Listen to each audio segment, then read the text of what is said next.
Salve, salve, rugbyeiros e rugbyeiros de todo o país, bem-vindas e bem-vindos ao nosso Rugbycast número 4, podcast oficial da Brasil Rugby, quarta edição. Eu sou Vitor Ramalho. Eu sou a Baby Futuro. E neste programa você ficará sabendo tudo aquilo que rolou no rugby brasileiro nessa semana e também, claro, uma prévia da Copa do Mundo de Rugby Sevens, porque começa já nessa sexta-feira, sexta, sábado e domingo, dia 9, dia 10 e dia 11, teremos a Copa do Mundo rolando lá na cidade do Cabo, na África do Sul. Brasil estreia às 8h54 da manhã da sexta-feira, oitavas de final contra a Irlanda, e por isso teremos uma entrevista com o William Broderick, já para o nosso esquenta com a Copa do Mundo. Muita coisa para falar aí até lá, já está todo mundo ansioso que está chegando, muito importante para a gente essa Copa do Mundo. A gente enfrenta a Irlanda, nosso primeiro jogo, e, bom, chances de ter aí melhor resultado da história se a gente consegue ganhar esse jogo, né? Lá em 2009 foi o 10º lugar que a gente conquistou, e agora estamos aí ansiosos para a próxima Copa do Mundo. É isso aí, grande entrevista com eu, né, se aquece para o Mundial. Mas primeiro comecemos com o nosso boletim, porque afinal de contas teve rugby sim no país nesse final de semana. No sul do país tivemos a penúltima rodada do Grupo Sul do Super 12, Campeonato Brasileiro Masculino de Rugby 15. 2 partidas, Farrapos 38, Desterro 10. O jogo foi para o intervalo em 10-10, inclusive, mas o Farrapos se impôs, manteve a invencibilidade. O Farrapos é o único time invicto na temporada. Parabéns para o Farrapos, grande vitória que teve sobre o Desterro, já é o primeiro colocado garantido ali no Super 12 no Grupo Sul, vai enfrentar nas quartas de final o quarto colocado do Grupo Paulista, aí esse sim ainda está em aberto entre Jacareí e São José. E na outra partida, uma vitória histórica do Charrua, Curitiba 20, Charrua 24, jogou em Curitiba, primeira vitória na história do Charrua contra o Curitiba em campeonatos brasileiros, ainda mais jogando lá no Paraná. Uma vitória do Charrua, aliás, abriu margem, o Curitiba marcou um try no final ainda para diminuir e conseguir pelo menos um ponto bônus defensivo. Então, a briga eletrizante aí pela segunda colocação, que garante o mando de jogo na próxima fase, nas quartas de final. Está aberto aí entre Charrua, Desterro e Curitiba. Na verdade, como o Charrua enfrenta o Desterro, quem vencer essa partida, a tendência não, matematicamente realmente, deixa eu fazer a conta aqui, mas matematicamente pega sim a segunda colocação do Curitiba. Não, depende, se o Desterro ganhar, pode ser que não pegue a segunda colocação do Curitiba, não. O Curitiba tem 21 pontos, Charrua 19, Desterro 15. Aliás, o Desterro não consegue mais pegar a segunda colocação. É realmente o Charrua que pode pegar o segundo lugar do Curitiba, né? Essa é a matemática de momento. Agora, a partida foi bastante intensa aí. A gente até colocou o vídeo aí do pessoal do Charrua. E a última rodada tem Charrua contra Desterro jogando em Porto Alegre. Se o Charrua vencer, pega a segunda colocação. Se perder, é o Curitiba o segundo colocado. É isso aí. E a próxima rodada, a última do Super 12 da fase de grupos, é no dia 17. Tem também os 3 jogos do grupo de São Paulo, aí São José contra a Poli, Pasteiro contra o SPAC, Jacareí e Tornados. Portanto, no dia 17, conheceremos os confrontos das quartas de final. E tivemos também rugby estadual rolando em São Paulo. Tivemos Copa São Paulo masculina de rugby 15, o Leões de Paraisópolis conseguiu a vaga na grande final vencendo o Piracicaba por 22-17, vai fazer a grande final da Copa São Paulo. Tivemos também semifinal de Taça Prata com Piratas e Lechuza vencendo respectivamente Urutu e Cougars, se classificando para a final da Taça Prata. O Rio Branco venceu o Jaguars, vai para a Taça Bronze. Teve também Paulista M21, M18, M15 com Jacareí vencendo nas 3 categorias. No M15 venceu o Pasteur, no M18 venceu o Iguanas e no M21 venceu o Pasteur. E tivemos também a segunda etapa da Copa São Paulo Feminina de Rugby Sevens, rolando lá no SESI de Guarulhos, não é isso, Baby? Exatamente, tivemos o Pasteur campeão da Taça Ouro e o Ura campeão da Taça Prata, com jogos acirradíssimos. Foi muito bacana lá no SESI nesse fim de semana. E teremos agora falando um pouquinho, projetando o próximo final de semana, teremos... final de semana, projetando amanhã, né? Projetando o feriadão do dia 7 de setembro, porque teremos lá no CT São José dos Campos evento, não é isso, Baby? Exatamente, teremos a seleção adulta jogando contra a nossa seleção juvenil, nossos curumins, num amistoso aberto para todo mundo, quem quiser colar, de 11 às 16 horas vai estar rolando. E também depois Curumins contra Iguanas, lá no nosso querido Eugênio de Mello, em São José, todos convidados, só colar. Boa. E vamos então de olho nessa Copa do Mundo, porque teremos a seleção brasileira jogando contra a Irlanda, a gente já comentou sobre isso, na seleção brasileira, de novo, vou repetindo, né? Sexta-feira, a pessoa fica ligada, Star Plus ao vivo para Brasil e Irlanda, oitavas de final da Copa do Mundo de Rugby Sevens feminino. Tem feminino, tem masculino, os dois rolando lá na Cidade do Cabo. Aliás, vou passar para o pessoal ficar ligado na tabela de jogos, né?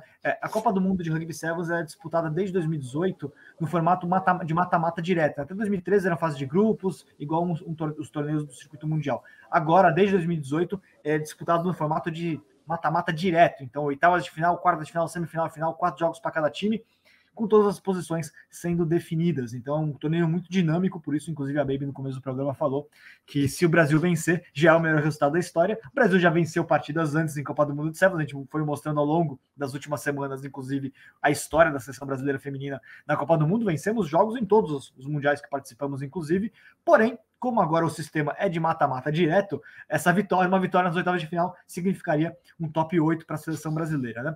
A tabela é a seguinte, vamos lá. Oitavas de final da Copa do Mundo Feminina. Teremos, começando às 7h11 da manhã, horário de Brasília, Star Plus ao vivo. Austrália contra Madagascar. Austrália favorita, né, baby?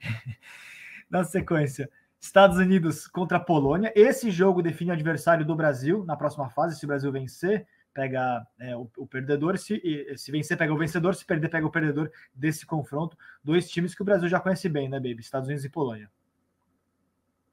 Exatamente. Estados Unidos já foi nosso primeiro jogo, né, na Copa do Mundo de 2013. E o primeiro jogo é sempre o primeiro jogo, né? Então, vamos vendo. E a Polônia, o Brasil enfrentou recentemente em circuito mundial, uma seleção que está em ascensão, apesar de ter perdido na final da segunda divisão para o Japão, né? Exatamente.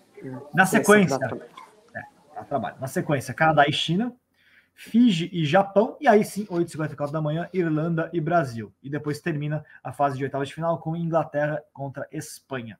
São esses. Não termina, não, desculpa. Inglaterra contra Espanha. Depois tem um buraquinho, porque tem uma questão de televisão. Volta só ao 12h37 o complemento das oitavas de final, com Nova Zelândia contra a Colômbia. Coitada da Colômbia.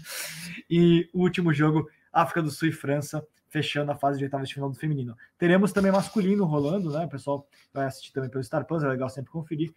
Começando às 3h45 da manhã da sexta-feira, tem uma fase, aí o masculino tem mais time, né, são 24, então tem uma fase preliminar com 16, e os 8 que vencerem enfrentam os 8 que já estão classificados para as oitavas de final, que são os 8 melhores da Copa do Mundo anterior. Então tem essa diferença aí no sistema de disputa, mas jogarão ali Irlanda contra Portugal, Canadá e Zimbábue, Samoa e Uganda, Escócia e Jamaica, Quênia e Tonga, Gales e Coreia do Sul, Hong Kong e Uruguai, Alemanha e Chile. Aí os vencedores vão pegar aí os demais times, que são Inglaterra, França, Estados Unidos, Nova Zelândia, Argentina, Austrália, Fiji e África do Sul, que já estão classificados para a fase de oitavas de final do masculino. E, baby, com base nessa, já tivemos aí essa explicação geral, agora vamos lembrar quais foram as jogadoras brasileiras convocadas para a Copa do Mundo. Seleção brasileira com 12 jogadoras. Vou até para a numeração, né? Passaram já com a numeração para a gente. Então, camisa 1, Mari Nicolau de São José. Camisa 2, a Luísa, capitã da equipe da jogadora do Charrua. 3, Larissa, do Curitiba. 4, a Leila, das Leoas. 5, Thalia, do Delta. 6, a Isadora do Melina. 7, a Aline, da USP. 8, a Marina Choba, do Band Saracens. 9, a Gabi Lima, lá do El Shaddai. 10, Andressa, do El Shaddai. 11, a Bianca das Leoas, e 12, a Marcele, também do El Shaddai. 3 cariocas, 1, 2, 3, 4, 5 paulistas, 1 gaúcha, 1 paranaense, 1 do Piauí, que na verdade a Thalia é maranhense, mas joga pelo clube do Piauí, e 1 do Mato Grosso. Essa seleção brasileira representando, aliás, quase todas as regiões do país, né, baby?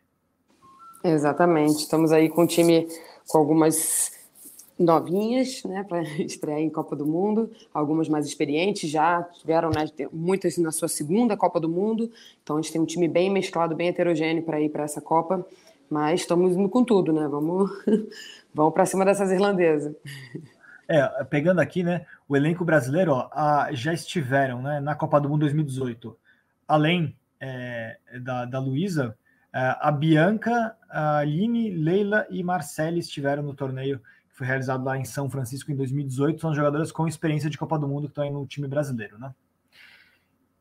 E o que você falou, um elenco bastante jovem, também pegando as jogadoras que estiveram nos Jogos Olímpicos, né? a última edição dos Jogos Olímpicos lá em Tóquio. A Luísa teve nos Jogos Olímpicos, além dela a Mari Nicolau também teve, a Aline também teve, Leila, Bianca, a Tchoba e a Thalia são jogadoras com experiência olímpica, então mescla aí jogadoras com alguma experiência recente, mas é um time jovem, né, de média de idade, de bastante jovem, que o Will escolheu. E por falar no Will, temos agora na sequência uma entrevista com ele, o treinador da Seleção Brasileira Feminina, o Will Broderick, falando sobre a preparação para esse Mundial que começa na sexta-feira.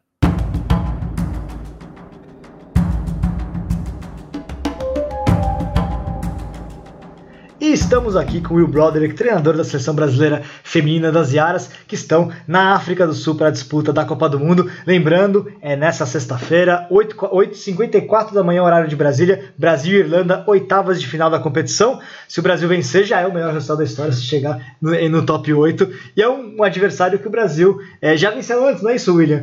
Não é isso, Will. É um adversário que a gente conhece muito bem, expectativa alta para a partida. Sim, a gente conhece bem. A última partida contra elas foi bem disputada lá em Toulouse. Realmente é um time que tá num crescimento, é um time que com certeza vai estar bem preparada. Mas para a gente já está fazendo tudo que a gente pode para entrar bem nesse jogo. Então a gente está confiante na nossa evolução como grupo. E Will, só para a gente, antes a gente falar um pouquinho mais sobre a sequência do campeonato, como é que vem sendo a preparação da seleção, né? Como foram as últimas semanas de treinamento e também como foi os seus critérios com relação à escolha da equipe? Sim, a ideia é de verdade, o que a gente está tentando fazer é mostrar um Iaras novo. A gente sabe que a gente veio com alguns anos batalhando, jogando, teve algumas vitórias grandes, mas a gente está querendo ser um time consistente agora. E esse necessita mudanças de estilos de jogos, de comportamentos dentro que for de campo. E esse leva tempo, esse é um processo. Então, nosso grande desafio agora é mostrar alguma coisa diferente dentro do campo. Porque a gente sabe, se a gente continua fazendo as mesmas coisas, a gente vai ter o mesmo resultado. A gente sempre vai estar disputando, a gente sempre vai ter algumas vitórias que não foram esperados, mas a gente quer ser um time que está sempre batalhando lá no top 4. E Will, pensando nessa questão, né, da seleção brasileira conseguindo chegar a novos lugares, né? Você, desde que você chegou na seleção, já conseguiu quebrar uma primeira marca, né? A seleção brasileira tinha a questão de não conseguir passar do 8º lugar no circuito mundial e a gente conseguiu isso em Dubai, né, no circuito mundial. Como é que foi esse momento para você, né, de entender, né, ali conseguimos realmente dar um passo adiante em termos dos resultados que vinham obtendo, até do ponto de vista, né, mental, do trabalho mental com as jogadoras? Sim, a primeiro lá em Dubai foi muito legal porque a gente, de verdade, a gente fez coisas que nenhuma outra seleção estava esperando. A partir desse momento, tudo começou a ser mais difícil, porque você começa a ser muito mais analisado e você é visto com um pouco mais de ameaça. Então, acho que realmente prepara para jogo contra vocês. Quando a gente jogou contra a Nova Zelândia lá em Toulouse, o analista me disse que eles passaram um bom tempo analisando, preparando para o jogo contra. Mas, de novo, lá em Toulouse, a gente terminou em 8º lugar. Que foi, de novo, uma grande conquista que passa para as quartas. E a gente sabe que a gente está sempre batalhando. A gente sofre algumas lesões, a gente perde algumas peças, e o que a gente está querendo criar é profundidade dentro desse grupo agora. E o trabalho de profundidade, né? Você vem em processo de renovação, a gente pegando aqui a seleção brasileira, a gente tem metade, né, do elenco, mais ou menos, 7 jogadoras já tem experiência de Copa do Mundo, Jogos Olímpicos, e outras, aliás, de Copa do Mundo, Jogos Olímpicos, ou um ou outro, são 8 jogadores que têm experiência, né? É um processo de renovação, mas uma renovação que, na verdade, as próprias jogadoras que têm mais experiência também não são tão antigas no sistema, né? Isso é bastante interessante, que é um processo contínuo de renovação, né? E dá experiência para jogadores que são jovens, mas já tem alguma bagagem, né? Sim, não, com certeza. É importante disso ter meninas com experiência, ter meninas que realmente sentiu essa pressão, mas para mim é muito importante de saber quantas Iaras a gente está criando, quantas Iaras a gente está formando, quantas meninas a gente está melhorando para depois conseguir colocar de volta nos clubes delas para jogar nos torneios nacionais e a gente elevar o nível inteiro do país. Então é muito importante que a gente tenha meninas novas, igual a Larissa, que vai para a Copa do Mundo, que vai ser a primeira vez ela tá jogando nesse nível. E a mesma coisa no circuito mundial, que a gente levou a Camila, foi o primeiro cap dela, foi jogando um circuito mundial contra o Japão. Então a gente está querendo criar esses meninos e deixar elas acostumadas com essa pressão. E jogadores que antes eram mais jovens, né, que não tinham esse papel, como a Thalia, a Bianca, já são super experientes dentro da seleção brasileira, né? Outras que não tinham tanta experiência já tem também uma bagagem, a Choba, por exemplo, né? Mas pegando as características do time, né, Will, eu queria que você destacasse algumas características que você entende como os pontos fortes da seleção e aquilo que você gostaria de ver de evoluir, né? A gente sabe que o Brasil ficou famoso no circuito porque tem grandes finalizadoras, por exemplo, né? E você focou muito em defesa, no aspecto defensivo, que era uma questão que vinha sendo apontada. Como é que você enxerga os pontos fortes do time e aquilo que você quer ainda continuar evoluindo? Sim, não é segredo que a gente tem algumas meninas que mundialmente são conhecidas pela velocidade, pela capacidade em finalizar, mas o que a gente vem trabalhando muito forte é a nossa capacidade de deixar o jogo vivo, de não deixar defesas confortáveis, porque a gente sabe que pelo tamanho a gente não ganha muito batalha pelo tamanho e pelo peso. Então, para a gente é muito importante criar um jogo rápido, de criar um jogo que não pare, não deixe defesas confortáveis. Na parte da defesa, essa foi uma das grandes mudanças que a gente está querendo mudar, é um pouco de mentalidade dentro, em termos de muito orgulho em ser um time que defende até o final. Muito orgulho em ser um time que tenta recuperar tudo, e realmente ser um time que consegue disputar a posse de bola. A gente tem meninas que realmente são um pouco menores, mas são muito corajosos na pesca, na disputa no bola, no huck. Então a gente está tentando fazer isso virar uma arma nossa.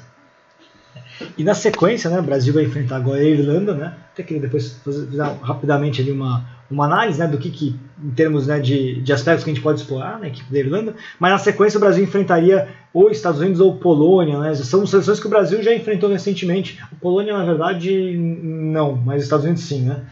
De qualquer maneira, você vem observando essas seleções, o que você espera dessas primeiras batalhas e o que é o mais difícil para você na estreia, na verdade? Se é a questão da adversária em si ou do nervosismo de uma estreia de Copa do Mundo, né? Então, a Irlanda é um time que tem muito orgulho, ele se baseia num ataque de scrum delas, então é um ataque que começa no set piece. Elas são o time que mais pede em scrum, e é porque é uma plataforma que eles gostam de usar de lançar ataques. Eles, no circuito mundial, eles pontuaram em todo jogo que eles jogaram, eles acabam pontuando após scrum. Então, é uma força delas. A outra parte do jogo delas é o kickoff. Elas recuperam bastante bola. Eles têm uma chutadora que está bem preciso. E meninas que são bem confiantes no ar. Então eles têm esses dois armas que baseiam no set piece delas. E depois no ataque é um time que joga bastante de novo com bola viva. Mas eles têm meninas que realmente são penetradoras, que correm forte. Então o jogo de combate é muito, muito importante. E o último parte na defesa delas, elas são um time que disputa quase todo huck. Quase toda bola elas vão estar disputando, querendo pescar a bola. Então, nossa capacidade de deixar essa bola viva vai ser bem importante. Legal, Will. E agora pensando, né, já falando de Copa do Mundo, só para um outro assunto, você tinha comentado bastante sobre a questão, né, de conseguir desenvolver os clubes também, né, de ter as jogadoras também retornando para o sistema com uma profundidade de elenco no Brasil, podendo, né, propiciar isso para o rugby de clubes também. E agora o outro desafio que a gente vem tendo é desenvolver a seleção brasileira de rugby 15 feminino, né? O 15 feminino agora é uma realidade, a gente vai ter uma vaga para a América do Sul na Copa do Mundo em 2025 e também, né, na Liga Mundial de Rugby 15, o W15, que vai começar no ano que vem.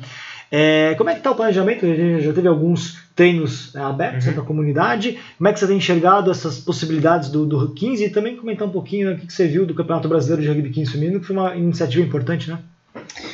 Sim, o 15 feminino é uma grande chance de a gente deixar nosso esporte bem mais aberto a todos. Ele necessita um elenco maior, tanto de clube, tanto de uma seleção regional. E é uma grande oportunidade de a gente conseguir colocar mais pessoas dentro de jogo, porque todo mundo sabe que 15 é um jogo que necessita outros perfis de jogadoras, que talvez não conseguem se expressar tanto num jogo de Sevens, que é igual que podia se expressar num jogo de 15. Então é uma coisa muito importante. A gente já começou a fazer um trabalho aqui no NAR, usando a estrutura que tem, tentando deixar os treinos abertos para começar a fomentar essa ideia de rugby 15. Junto com isso, a gente tem clínicas de Scrum e primeira linha, que com certeza é uma coisa bem nova para bastante meninas, formando Scrum e essa ideia de jogo fixo, de set piece. E em termos de que eu vi nas torneios de seleções regionais, foi impressionante a melhora. Por mim é muito importante que a gente entender que a gente vai trabalhar com um grupo de meninas bem diferente do que os outros países, porque todo mundo está jogando Sevens por anos agora. Então a gente acaba tendo um grupo de jogadoras bem habilidosos, que conseguem fazer tudo, e é bem importante que a gente não começa bem no começo. É bem importante que a gente comece numa forma mais avançada, entendendo a história e a experiência que esses meninos têm de jogo, que seja 15, que seja Sevens, que seja qualquer coisa. Todas as meninas até agora foi exposto a jogos, foi exposto a fazer tudo dentro de um jogo, tanto de tirar um bola de um huck, tanto de carregar ela. Então eu estou bem animado em ver aonde a gente pode chegar com esse grupo de jogadoras. E você que vem de um país, né, você jogou para a seleção brasileira de rugby 15 masculino, inclusive, já vem de um país onde o rugby 15, obviamente, é a base do rugby, né? Como é que você enxerga a importância do 15 até para o desenvolvimento da própria seleção brasileira de Sevens para o futuro? Sim, 15 realmente ele vai necessitar um jogo que envolve um pouco mais de contato, que a capacidade de ganhar duelos, capacidade de não deixar times avançar. Então essa luta a mais é uma coisa que pode desenvolver um pouco mais nosso jogo no geral, em termos de nossa capacidade de jogar dentro de uma situação de contato, que é uma coisa que a gente vem trabalhando com o nosso grupo. Então se a gente tem meninas que conseguem ter essa experiência já cedo na carreira de rugby, é uma coisa bem, bem boa pra gente. O 15 como formativo, né, para todo o rugby. Will, mensagem final para quem vai torcer agora, fica com o convite novo, relembro o pessoal. Sexta-feira, 8h54 da manhã, horário de Brasília, Brasil e Irlanda, oitavas de final da Copa do Mundo de Rugby Sevens.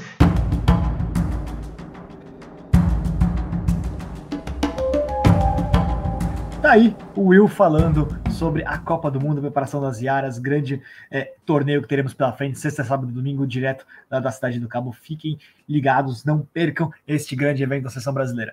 E Baby, continuando também sobre Iaras, teremos ainda treino aberto de Rugby 15, não é isso? Sim, muitos treinos abertos. Na verdade, os treinos abertos de Rugby 15 feminino vão ter sequência ao longo dos meses de setembro e outubro. Eles vão acontecer lá, são promovidos pela CBRU e vão acontecer lá no NAR, no núcleo de alto rendimento, onde as meninas treinam, em São Paulo. E os treinos são abertos, eles complementam o trabalho que foi realizado nesse ano, de desenvolvimento do rugby de 15 feminino, depois da realização do inédito Campeonato Brasileiro de Seleções Regionais no primeiro semestre. Então os treinos são abertos e todas as interessadas podem colar, podem chegar lá, e os treinadores que vão estar lá é o Will, o Spago também está lá, o Josh. Então a gente conta com uma equipe muito bacana lá para estar auxiliando a gente. E os treinos eles acontecem no dia 24 de setembro e 15 de outubro, e ambos serão de 11 às meio-dia e 30, às 12h30. Então todas convidadas para jogar um quinzão, só chegar lá no NAR. Continuando a preparação, no futuro teremos certamente aí em breve mais novidades sobre a seleção brasileira de rugby 15, mas por enquanto treino aberto para quem tiver interessado. Últimos 2 recados, ainda subimos aí para o site, pessoal, já quiser dar uma olhadinha lá, o pessoal da arbitragem subiu o guia de aplicação da lei de entrada lateral, já está disponível em português, entrada pelo RUC, é algo importante, um esclarecimento de uma lei que obviamente sempre gera algumas questões. O pessoal pode baixar lá o guia. E teremos nesse final de semana também o BR15, a volta do BR15, segunda etapa, que é o Campeonato Brasileiro Masculino Juvenil de Rugby 15. São 3 etapas que vão rolar nesse final de semana, uma em Jacareí, uma em Indaiatuba e uma em Curitiba. Em breve, mais informações sobre isso. Fiquem ligados nas redes sociais da CBRU. É isso aí, baby. Valeu. Torcida pelo Brasil, né? Valeu, Copa do Mundo. Vamos!